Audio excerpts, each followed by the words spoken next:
নবীজির তার জীবনের টার্নিং এই পয়েন্টে, জীবনের বাক বদলের এই সময়ে আল্লাহর নবী উম্মতের জন্য সঠিক সিদ্ধান্তটি গ্রহণ করেছিলেন।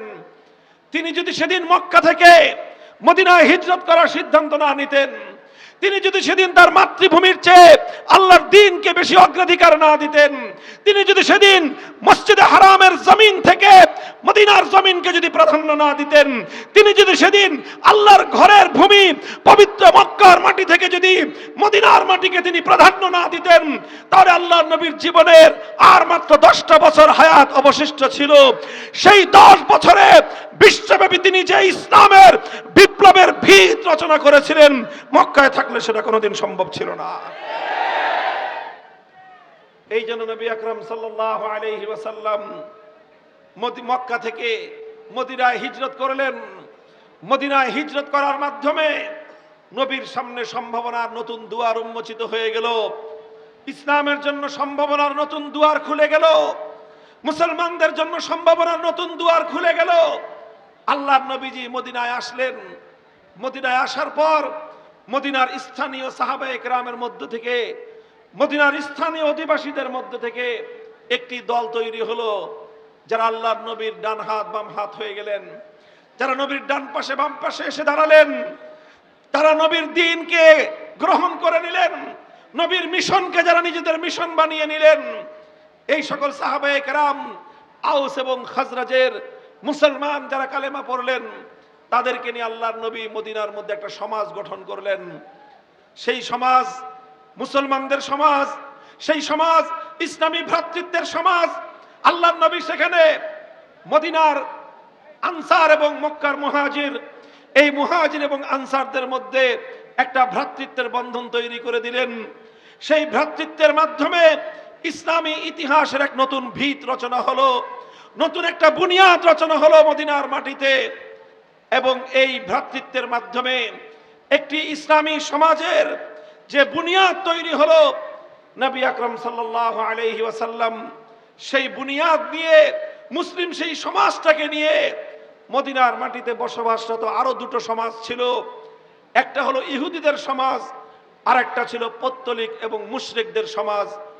আল্লাহর নবী ইমানদার একত্ববাদী মুসলমানদের এই সমাজ নিয়ে তিনি পৌত্তলিক, মুশরিক আর ইহুদিদেরকে নিয়ে আল্লাহ নবী মদিনা সনদের মাধ্যমে একটা রাষ্ট্রের ভিত তিনি গড়লেন, একটা রাষ্ট্রের ফাউন্ডেশন তিনি প্রতিষ্ঠা করলেন। মদিনা সনদের মাধ্যমে আল্লাহর নবী মদিনায় ইসলামের এক নতুন যাত্রা শুরু করলেন। মুহতারাম হাজিরিন, আমি ইতিহাসের দুই তিনটা ধারার কথা বলবো। একটা বলে ফেলেছি, 2 নম্বরটা বলতেছি। মদিনায় যখন আল্লাহর নবী এভাবে মদিনার ইহুদিদের সাথে, মদিনার বেঈমান মুশরিক মূর্তি পূজারীদের সাথে আল্লাহর নবী শান্তির চুক্তি করলেন। মদিনা সনদটা ছিল 3 জাতির মধ্যে একটা শান্তি চুক্তি, যে আমরা কেউ কারো বিরুদ্ধে যুদ্ধ করব না, আমরা কেউ কারো বিরুদ্ধে অস্ত্র ধারণ করব না, আমরা কেউ কারো সাথে শত্রুতা পোষণ করব না। আমাদের এই 3 জাতি কেউ অন্য কোনো দুশমনকে, একের বিরুদ্ধে অন্যের দুশমনকে সাহায্য করবে না। এই সকল চুক্তির ভিত্তিতে মদিনা সনদ কায়েম হলো। মদিনা সনদ কায়েম হওয়ার কিছুদিন পরেই মক্কার কুরাইশরা, মক্কার বেঈমানরা, তাদের অন্তরে হিংসার আগুন জ্বলে উঠল।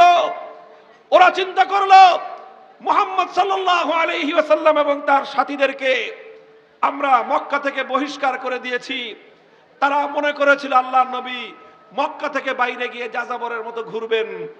মক্কা থেকে বের হয়ে গেলে দুনিয়ার কোথাও তিনি স্থান পাবেন না, দুনিয়ার কোথাও তিনি ঘাটি গেড়ে বসতে পারবেন না।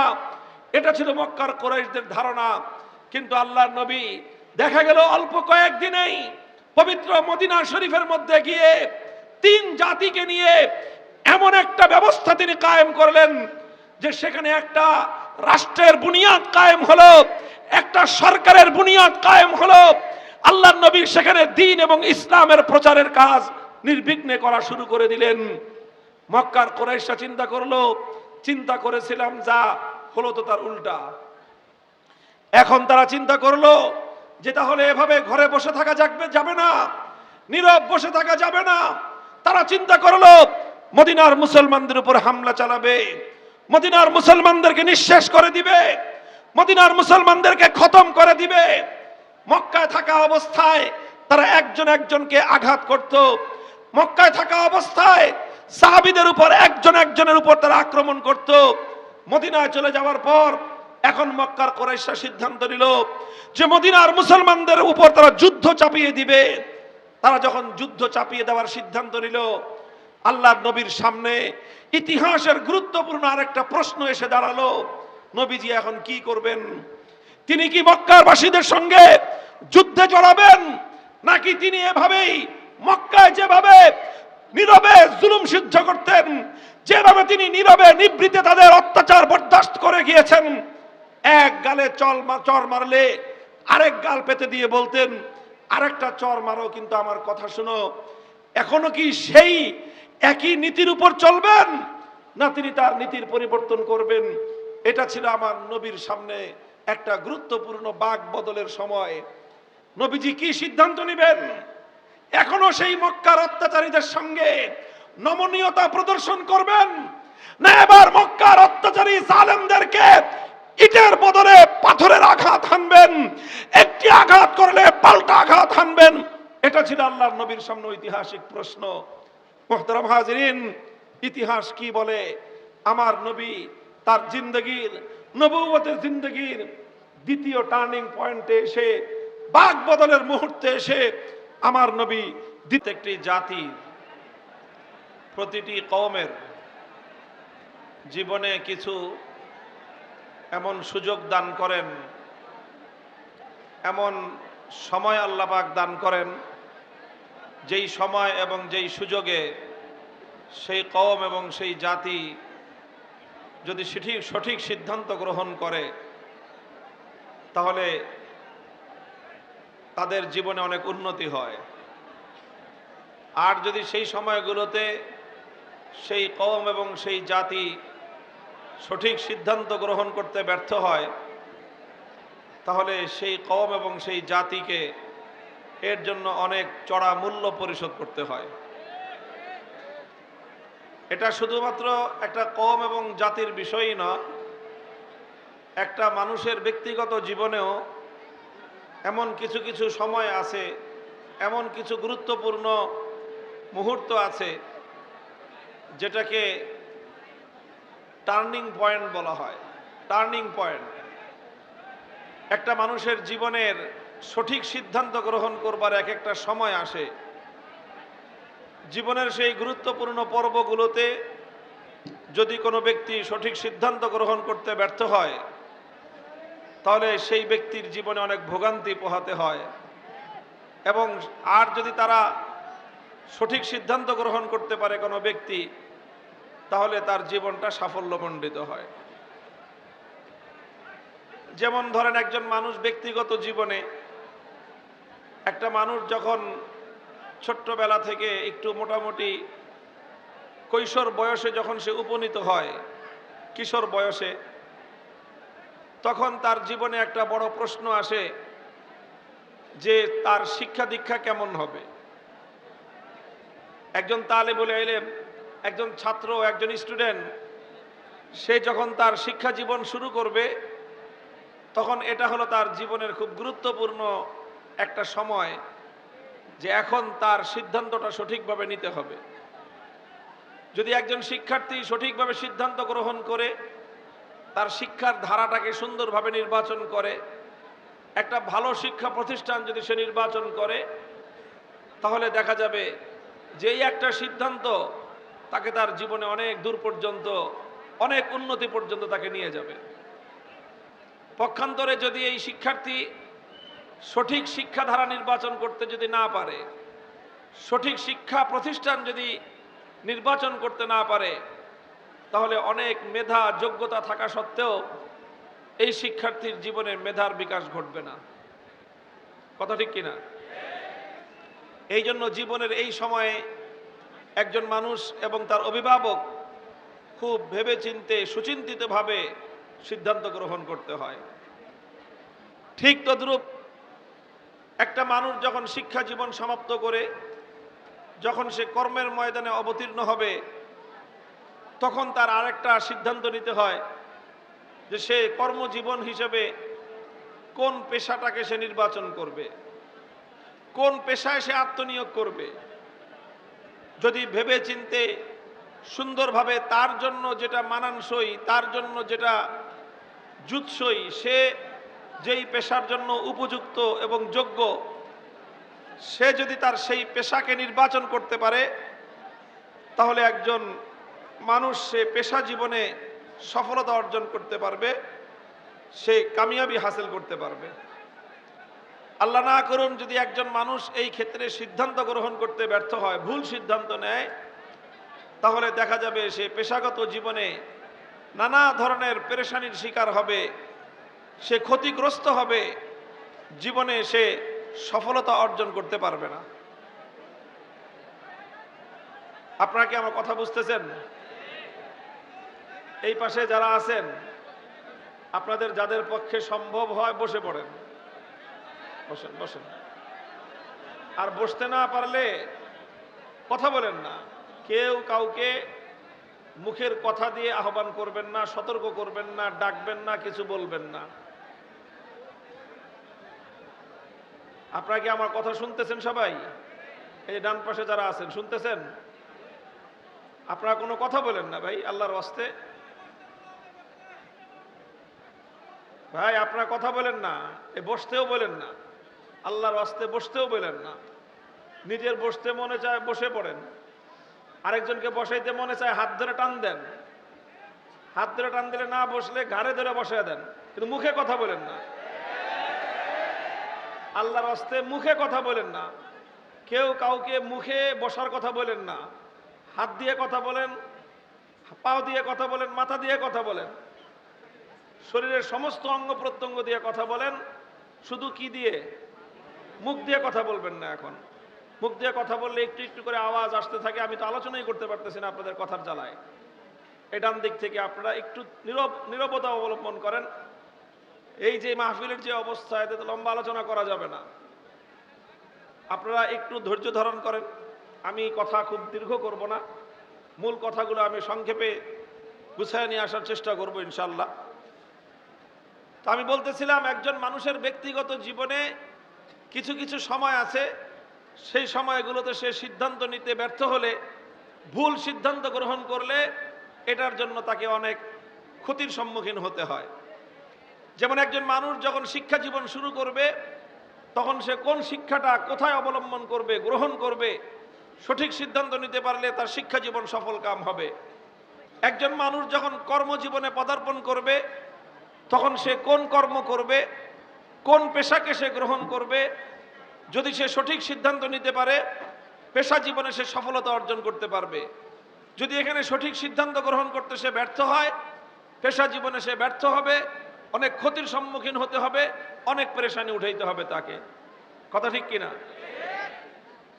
ঠিক এরকম মানুষের যখন বৈবাহিক জীবন শুরু হয়, একজন মানুষ যখন বিবাহ বন্ধনে আবদ্ধ হবে, পরিবার গঠন করবে, তখন সে এবং তার পরিবার যদি এই নতুন বিবাহের সময় পাত্র পাত্রী নির্বাচন করতে ভুল করে, সঠিক পাত্র পাত্রী যদি নির্বাচন না করে, তাহলে একটা ছেলের জন্য যদি ভালো মেয়ে না আনে, একটা মেয়ের জন্য যদি ভালো পাত্রের ব্যবস্থা না করা যায়, যদি এখানে ভুল হয়ে যায়, তাহলে দেখা যাবে যে একটা ভুলের মাসুল সারা জিন্দেগি দিতে হয়, এক ভুলের মাসুল সারা জীবন গুনতে হয়। আর যদি সিদ্ধান্তটা ঠিক মতো নেওয়া যায়, তাহলে সারাটা জীবন একটা সুখী পারিবারিক জীবন, দাম্পত্য জীবন, সুন্দর একটা পরিবার গঠন করা সম্ভব হয়, সফল সন্তান জন্ম দেওয়া সম্ভব হয়, ভালো সন্তানদেরকে প্রতিপালন করা সম্ভব হয়। এই সব কিছু একটা সঠিক সিদ্ধান্তের উপর নির্ভরশীল। আমি কি বলতাম, মৌলিক কথাটা বললাম হলো, একটা মানুষের জীবনে এরকম কিছু গুরুত্বপূর্ণ সময় আসে, সেই সময়গুলোতে একজন মানুষকে তার ব্যক্তিগত জীবনের জন্য সঠিক সিদ্ধান্ত গ্রহণ করতে হয়। সেই জায়গাগুলোতে যারা সঠিক সিদ্ধান্ত গ্রহণ করতে পারে, আল্লাহ যাদেরকে সঠিক সিদ্ধান্ত গ্রহণ করার তৌফিক দান করেন, ওয়াফাকানাল্লাহু ওয়া ইয়্যাকুম, সবাই বলেন আমিন। এই ক্ষেত্রগুলোতে যদি মানুষ সঠিক সিদ্ধান্ত গ্রহণ করতে পারে, তাহলে সেই ব্যক্তির ব্যক্তি জীবন সফল কাম হবে, কামিয়াব হবে। সে একটা উন্নত সফল কর্মময় জীবন সে উপহার দিতে পারবে দুনিয়াবাসীকে। আর যদি এই ক্ষেত্রগুলোতে সে ভুল করে, বেঠিক সিদ্ধান্ত নেয়, তাহলে সারাটা জীবন তাকে একটা সিদ্ধান্তের কারণে সারাটা জীবন তাকে পস্তাইতে হয়, সারা জীবন তাকে মাসুল গুনতে হয়।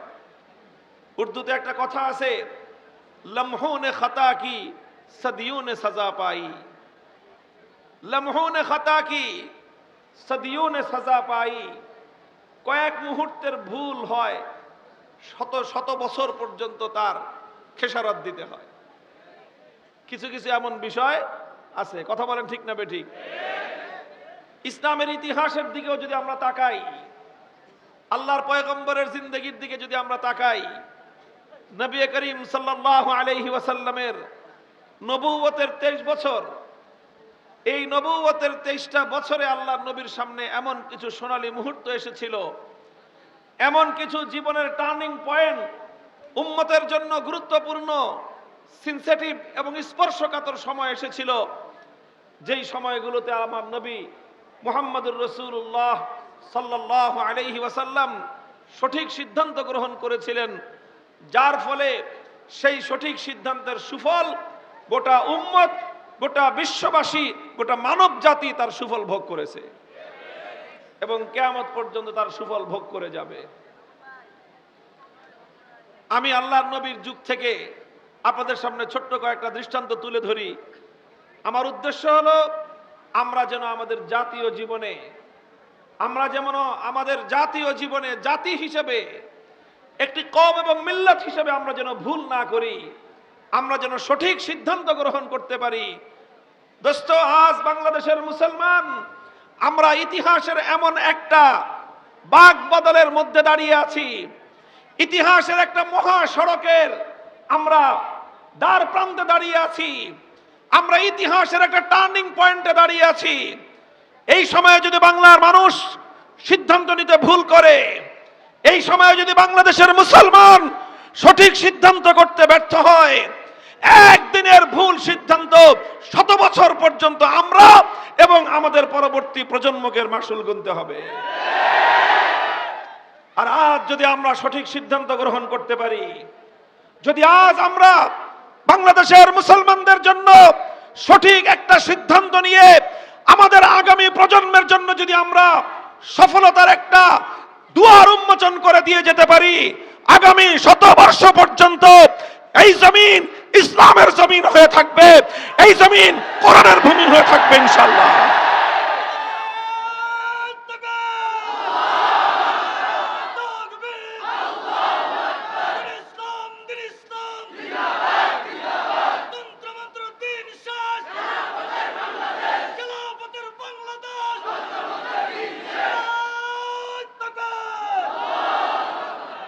মুহতারাম হাজিরিন, আল্লাহর নবী নবুয়ত লাভ করলেন। নবুয়ত পাওয়ার পর 13 বছর পর্যন্ত আল্লাহর নবী পবিত্র মক্কার মাটিতে রাত দিন একাকার করে দিয়ে দ্বীনের দাওয়াত নিয়ে মানুষের দুয়ারে দুয়ারে গেলেন। পবিত্র মক্কার মাটিতে এমন একজন মানুষ ছিল না যার কাছে আল্লাহর নবী দ্বীনের দাওয়াত নিয়ে শতবার হাজারবার না গিয়েছেন। রাতের অন্ধকারে গিয়েছেন, দিনের আলোতে গিয়েছেন, প্রভাত রশ্মিতে গিয়েছেন, গোধূলি বেলায় গিয়েছেন, সর্বভাবে আল্লাহর নবী তাদের কাছে দাওয়াত নিয়ে গিয়েছেন। এইভাবে দাওয়াত দিতে দিতে মক্কা শরীফে অল্প কিছু মানুষ ইসলাম গ্রহণ করেছে, অল্প কিছু মানুষ কালেমা পড়েছে। যারা কালেমা পড়েছেন তাদের উপর জুলুম নির্যাতনের স্টিম রোলার পরিচালিত হয়েছে, তাদের উপর দিয়ে বর্বরতার সকল ইতিহাসগুলো রচিত হয়েছে। ইসলাম গ্রহণ করবার অপরাধে হযরতে সুমাইয়া রাদিয়াল্লাহু তাআলা আনহাকে নির্মমভাবে আবু জাহাল হত্যা করেছে, শহীদ করে দিয়েছে। হযরতে ইয়াসির রাদিয়াল্লাহু আনহুকে তার চেয়ে আরো বর্বরচিত কায়দায় ওনার দুটি পা দুই উটের সাথে বেঁধে দিয়ে দুই উটকে দুই দিকে হাঁকিয়ে দিয়েছে। দুই উট যখন দুই দিকে দৌড় দিয়েছে, শরীর দ্বিখণ্ডিত হয়ে হযরতে ইয়াসির রাদিয়াল্লাহু আনহু শাহাদাত বরণ করেছেন। এক পরিবারের স্বামী এবং স্ত্রী উভয়কে এইভাবে হত্যা করা হয়েছে। তারপর তাদের সন্তান হযরতে আম্মারকে মাথা নিচু দিয়ে কূপের মধ্যে, অন্ধকূপের মধ্যে ঝুলিয়ে রেখেছে, যেন তিনি কালেমা প্রত্যাহার করেন, ইসলাম প্রত্যাহার করেন, ইসলামকে যেন তিনি ত্যাগ করেন। এই রকম জুলুম এবং নির্যাতনের বর্বর সকল ইতিহাসগুলো মক্কার মাটিতে রচিত হয়েছে। মুহতারাম হাজরিন, স্বয়ং আল্লাহ রাসূল সাল্লাল্লাহু আলাইহি ওয়াসাল্লাম ইসলামের, তাওহীদের অপরাধে, একত্ববাদের দাওয়াত প্রচার করার অপরাধে মসজিদে হারাম বাইতুল্লাহর সামনে আল্লাহর নবী নামাজরত অবস্থায় ছিলেন। একদিন আবু জাহাল আমার নবীজির গলার মধ্যে গামছা পেঁচিয়ে নবীজিকে শ্বাসরুদ্ধ করে হত্যা করার চেষ্টা করেছে। আর একদিন আমার নবী সেজদায় ছিলেন, সেজদারত অবস্থায় আবু জাহালের নির্দেশে উকবা ইবনে আবি মুআইত একটা বিরাট উটের ভুঁড়ি এনে নবীর মাথার উপর নিক্ষেপ করে দিয়েছে। সেজদারত অবস্থায় আমার নবী শ্বাসরুদ্ধ হওয়ার উপক্রম হয়েছেন। এই সকল ইতিহাসগুলো মক্কার মাটিতে মক্কার দুরাচাররা প্রতিষ্ঠিত করেছে। করতে করতে আল্লাহর নবী এর মধ্য দিয়েই সাহাবায়ে কেরামকে নিয়ে পথ চলেছেন। হযরতে আরকাম ইবনে আবিল আরকাম রাদিয়াল্লাহু তাআলা আনহুর ঘরের মধ্যে তিনি অন্ধকারে নীরবে নিভৃতে সঙ্গোপনে সাহাবীদেরকে দ্বীনের তালিম দিয়েছেন, দ্বীনের চেতনা তাদের মধ্যে সৃষ্টি করেছেন, আল্লাহর দ্বীনের মৌলিক শিক্ষাগুলো তাদের অন্তরের মধ্যে গেঁথে দিয়েছেন। এইভাবে নবী আকরাম সাল্লাল্লাহু আলাইহি ওয়াসাল্লাম অল্প কিছু সাহাবায়ে কেরাম যখন তৈরি হলো, আর এইভাবে হযরতে বেলাল হাবাসী, হযরতে খাব্বাব ইবনুল আরাত, হযরতে আম্মার বিন ইয়াসির রাদিয়াল্লাহু আনহুমের মতো দুর্বল সাহাবীরা একদিকে, আবু বকর, ওমর, ওসমান, আলী রাদিয়াল্লাহু আনহুম, এই সকল সম্ভ্রান্ত প্রভাবশালী কিছু লোক যখন ইসলামের পতাকা তলে শামিল হলো, এই জাতীয় কিছু লোক যখন হয়ে গেল, আল্লাহর পয়গম্বর সিদ্ধান্ত গ্রহণ করলেন, এখন আর এই মক্কার মাটিতে বসে থাকলে ইসলামের বিজয় আসবে না। এখন আর এই মক্কার জমিনকে আঁকড়ে ধরে থাকলে ইসলাম দুনিয়াতে সম্প্রসারিত হবে না। এই মক্কার জমিন অনেক মূল্যবান, আফজালু বিকাইল আরদি, আল্লাহর এই জমিনের মধ্যে সবচেয়ে দামি মূল্যবান জমিন হলো বাইতুল্লাহিল হারাম, আল্লাহ পাকের পবিত্র ঘর বাইতুল্লাহ শরীফ। তারপরে বাইতুল্লাহ শরীফের পরেই সবচেয়ে সম্মানিত জায়গা হলো মসজিদুল হারাম। বাইতুল্লাহর চারপাশ দিয়ে যে মসজিদ হারাম, সেই মসজিদ হারাম সবচেয়ে দামি। যেই জমিনে 1 রাকাত নামাজ পড়লে পৃথিবীর অন্য যে কোনো মসজিদে 1 লক্ষ রাকাত নামাজ পড়ার সমান সওয়াব পাওয়া যায়, সেই জমিন পবিত্র মক্কার মাটিতে অবস্থিত মসজিদে হারাম। একদিকে বাইতুল্লাহ, সঙ্গে তার মসজিদে হারাম, বাইতুল্লাহর সাথে হাজরে আসওয়াদ, যে হাজরে আসওয়াদকে একবার চুম্বন করলে জিন্দেগীর গুনাহ মাফ হয়ে যায়। সেই মসজিদে হারামের মধ্যখানে হযরত ইব্রাহিম আলাইহিস সালাতু ওয়াস সালামের স্মৃতি বিজড়িত মাকামে ইব্রাহিম, হযরত ইসমাঈল আলাইহিস সালাতু ওয়াস সালামের স্মৃতি বিজড়িত জমজমের কূপ, এই সব মসজিদে হারাম, বাইতুল্লাহ, মসজিদের মাকামে ইব্রাহিম, হাজরে আসওয়াদ, জমজমের কূপ সব কোথায় ছিল? সব কোথায়? পবিত্র মক্কায়। এই মক্কা আল্লাহর নবীর জন্মভূমি। এখানেই নবীজি জন্মগ্রহণ করেছেন। এখানেই নবীজির বাবার কবর, নবীজির মায়ের কবর, দাদার কবর, পূর্বপুরুষদের কবর, সব এই মক্কার মাটিতে। এই মাটি আল্লাহর নবীর জন্মভূমি। এই মাটিতে নবীজির 53 বছর কেটেছে। এই মক্কার গারে হেরা, জাবালে নূরের হেরার গুহায় আল্লাহ নবী নবুয়ত প্রাপ্ত হয়েছেন। হযরত জিবরিল আলাইহিস সালাতু ওয়াস সালাম আল্লাহর পক্ষ থেকে নবুয়ত নিয়ে আমার নবীর কাছে আগমন করেছেন। এই সব ইতিহাস মক্কায়, সব ইতিহাস মক্কায়।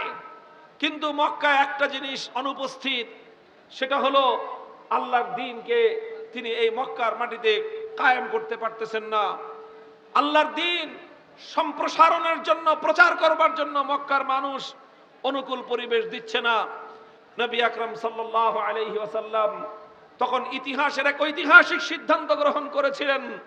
তিনি সিদ্ধান্ত নিয়েছিলেন, এখন নিজের মক্কার জন্মভূমিকে, নিজের মাতৃভূমি, নিজের জন্মভূমি, নিজের 53 বছরের আবাস ভূমি, নিজের পূর্বপুরুষদের স্মৃতিময় ভূমি, বাইতুল্লাহর ভূমি, মসজিদ হারামের ভূমি, এই সব ফজিলত, এই সব প্রেম, সব ভালোবাসা একদিকে আল্লাহর দ্বীনের দাওয়াত এবং দ্বীনের বিজয় আরেক দিকে। আল্লাহর নবী দ্বীনের দাওয়াত এবং দ্বীনের বিজয়ের পাল্লাকে ভারী করে দিলেন।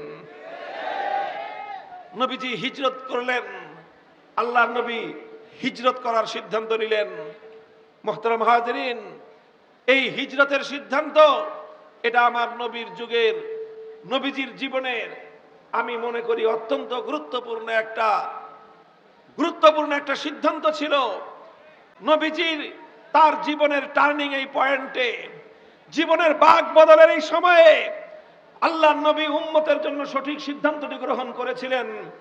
তিনি যদি সেদিন মক্কা থেকে মদিনায় হিজরত করার সিদ্ধান্ত না নিতেন, তিনি যদি সেদিন তার মাতৃভূমির চেয়ে আল্লাহর দ্বীনকে বেশি অগ্রাধিকার না দিতেন, তিনি যদি সেদিন মসজিদে হারামের জমিন থেকে মদিনার জমিনকে যদি প্রাধান্য না দিতেন, তিনি যদি সেদিন আল্লাহর ঘরের ভূমি পবিত্র মক্কার মাটি থেকে যদি মদিনার মাটিকে তিনি প্রাধান্য না দিতেন, তাহলে আল্লাহর নবীর জীবনের আর মাত্র 10টা বছর হায়াত অবশিষ্ট ছিল।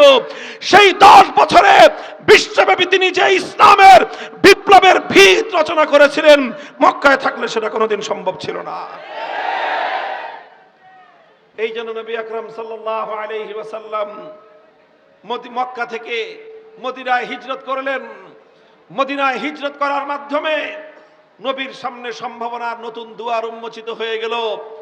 ইসলামের জন্য সম্ভাবনার নতুন দুয়ার খুলে গেল, মুসলমানদের জন্য সম্ভাবনার নতুন দুয়ার খুলে গেল।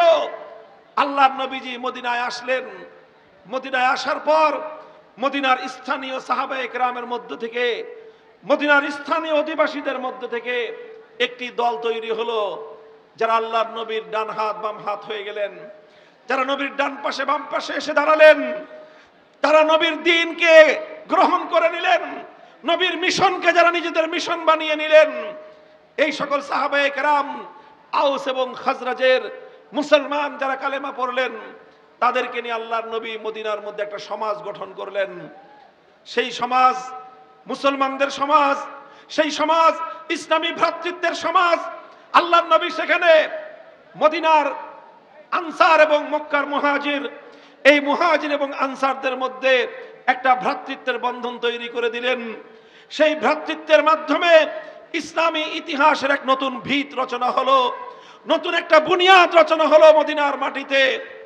এবং এই ভ্রাতৃত্বের মাধ্যমে একটি ইসলামী সমাজের যে বুনিয়াদ তৈরি হলো, নবী আকরাম সাল্লাল্লাহু আলাইহি ওয়াসাল্লাম সেই বুনিয়াদ নিয়ে, মুসলিম সেই সমাজটাকে নিয়ে মদিনার মাটিতে বসবাসরত আরো দুটো সমাজ ছিল। একটা হলো ইহুদিদের সমাজ, আর একটা ছিল পৌত্তলিক এবং মুশরিকদের সমাজ। আল্লাহর নবী ইমানদার একত্ববাদী মুসলমানদের এই সমাজ নিয়ে তিনি পৌত্তলিক, মুশরিক আর ইহুদিদেরকে নিয়ে আল্লাহ নবী মদিনা সনদের মাধ্যমে একটা রাষ্ট্রের ভিত তিনি গড়লেন, একটা রাষ্ট্রের ফাউন্ডেশন তিনি প্রতিষ্ঠা করলেন। মদিনা সনদের মাধ্যমে আল্লাহর নবী মদিনায় ইসলামের এক নতুন যাত্রা শুরু করলেন। মুহতারাম হাজিরিন, আমি ইতিহাসের দুই তিনটা ধারার কথা বলবো। একটা বলে ফেলেছি, 2 নম্বরটা বলতেছি। মদিনায় যখন আল্লাহর নবী এভাবে মদিনার ইহুদিদের সাথে, মদিনার বেঈমান মুশরিক মূর্তি পূজারীদের সাথে আল্লাহর নবী শান্তির চুক্তি করলেন। মদিনা সনদটা ছিল 3 জাতির মধ্যে একটা শান্তি চুক্তি, যে আমরা কেউ কারো বিরুদ্ধে যুদ্ধ করব না, আমরা কেউ কারো বিরুদ্ধে অস্ত্র ধারণ করব না, আমরা কেউ কারোর সাথে শত্রুতা পোষণ করব না। আমাদের এই 3 জাতি কেউ অন্য কোনো দুশমনকে, একের বিরুদ্ধে অন্যের দুশমনকে সাহায্য করবে না। এই সকল চুক্তির ভিত্তিতে মদিনা সনদ কায়েম হলো। মদিনা সনদ কায়েম হওয়ার কিছুদিন পরেই মক্কার কুরাইশরা, মক্কার বেঈমানরা, তাদের অন্তরে হিংসার আগুন জ্বলে উঠল। ওরা চিন্তা করলো, মুহাম্মদ সাল্লাল্লাহু আলাইহি ওয়াসাল্লাম এবং তার সাথীদেরকে আমরা মক্কা থেকে বহিষ্কার করে দিয়েছি। তারা মনে করেছিল আল্লাহর নবী মক্কা থেকে বাইরে গিয়ে যাযাবরের মতো ঘুরবেন। মক্কা থেকে বের হয়ে গেলে দুনিয়ার কোথাও তিনি স্থান পাবেন না, দুনিয়ার কোথাও তিনি ঘাটি গেড়ে বসতে পারবেন না। এটা ছিল মক্কার কুরাইশদের ধারণা। কিন্তু আল্লাহর নবী দেখা গেল অল্প কয়েকদিনেই পবিত্র মদিনা শরীফের মধ্যে গিয়ে 3 জাতিকে নিয়ে এমন একটা ব্যবস্থা তিনি কায়েম করলেন যে সেখানে একটা রাষ্ট্রের বুনিয়াদ কায়েম হলো, একটা সরকারের বুনিয়াদ কায়েম হলো। আল্লাহর নবী সেখানে দ্বীন এবং ইসলামের প্রচারের কাজ নির্বিঘ্নে করা শুরু করে দিলেন। মক্কার কুরাইশরা চিন্তা করেছিলাম যা হলো তো তার উল্টা। এখন তারা চিন্তা করলো যে তাহলে এভাবে ঘরে বসে থাকা যাবে না, নীরব বসে থাকা যাবে না। তারা চিন্তা করলো মদিনার মুসলমানদের উপর হামলা চালাবে, মদিনার মুসলমানদেরকে নিঃশেষ করে দিবে, মদিনার মুসলমানদেরকে খতম করে দিবে। মক্কায় থাকা অবস্থায় তারা একজন একজনকে আঘাত করত। মক্কায় থাকা অবস্থায় সাহাবীদের উপর একজনের উপর তারা আক্রমণ করত। মদিনায় চলে যাওয়ার পর এখন মক্কার কুরাইশরা সিদ্ধান্ত নিল যে মদিনার মুসলমানদের উপর তারা যুদ্ধ চাপিয়ে দিবে। তারা যখন যুদ্ধ চাপিয়ে দেওয়ার সিদ্ধান্ত নিল, আল্লাহর নবীর সামনে ইতিহাসের গুরুত্বপূর্ণ আরেকটা প্রশ্ন এসে দাঁড়ালো, নবীজি এখন কি করবেন? তিনি কি মক্কার বাসীদের সঙ্গে যুদ্ধে জড়াবেন, নাকি তিনি এভাবেই মক্কায় যেভাবে নীরবে জুলুম সহ্য করতেন, যেভাবে তিনি নীরবে নিভৃতে তাদের অত্যাচার বরদাস্ত করে গিয়েছেন, এক গালে চর মারলে আরেক গাল পেতে দিয়ে বলতেন আরেকটা চর মারো কিন্তু আমার কথা শুনো, এখনো কি সেই একই নীতির উপর চলবেন, না তিনি তার নীতির পরিবর্তন করবেন? এটা ছিল আমার নবীর সামনে একটা গুরুত্বপূর্ণ বাক বদলের সময়। নবীজি কি সিদ্ধান্ত নেবেন? এখনো সেই মক্কার অত্যাচারীদের সঙ্গে নমনীয়তা প্রদর্শন করবেন, না এবার মক্কার অত্যাচারী জালেমদেরকে ইটের বদলে পাথরের আঘাত হানবেন, একটি আঘাত করলে পাল্টা আঘাত হানবেন? এটা ছিল আল্লাহর নবীর সামনে ঐতিহাসিক প্রশ্ন। মুহতারাম হাজিরিন, ইতিহাস কি বলে? আমার নবী তার জিন্দগির, নবুয়তের জিন্দগির দ্বিতীয় টার্নিং পয়েন্টে এসে, বাক বদলের মুহূর্তে এসে আমার নবী